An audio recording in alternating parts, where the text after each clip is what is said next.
Hello and welcome to today's video. So as you can see on the workbench, we still have that UMOC440, serial number 480.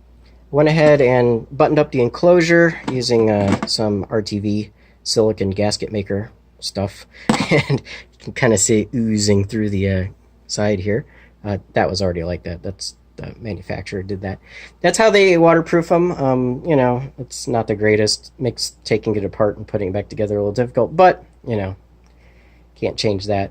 We've got it hooked up. I know in the last video it was a little jerky on my motor, and had some emails from people saying, "Are you sure you fixed it?" I did put it on the scope, looked at the different phases.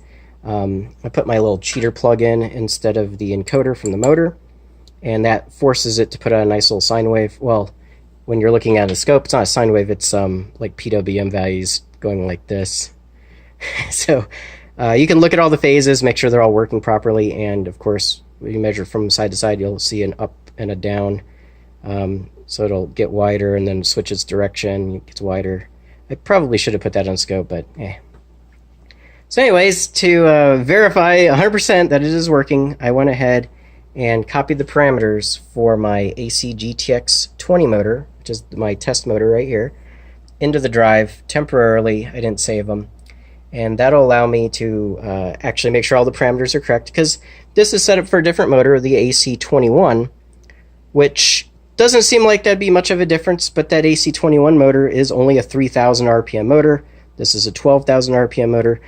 That one needed 150 amps magnetization current. This only needs 50. So there's a lot of differences, like the slip values were different. That was running, what, 0.8 hertz, and this is 0.9 hertz, and so, you know, with all the different parameters, this was, the ID was 80 on this guy, and it's only 38 on this. I'm cheating because I'm looking at the parameters. These are the existing and what I changed them to.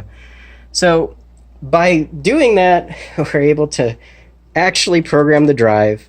This is a vector space model controller, so it actually models the rotor and everything. So if those values are wrong, it doesn't know how much current to put through the phases to actually get it to operate properly. So with all the parameters correct, we'll go ahead and turn this on, and we'll show you. Crank it up really slow. I've got regen turned on now, and nice and slow. Nice and smooth startup. Regen. I don't want to regen too hard because I can launch the motor. Oh, my screen turned off. But anyways, so that was forward. We'll flip it in reverse. Let's do the same thing. Give it a little throttle. Nice and smooth. Regen to a stop. So yeah, it's nice and smooth. I mean, I'll put it in forward and just give it just the tiniest little amount to right when it turns on and starts going.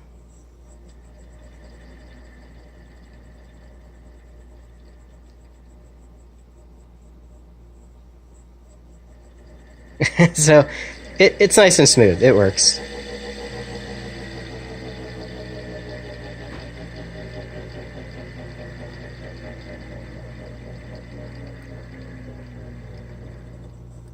Go ahead and regen it to stop.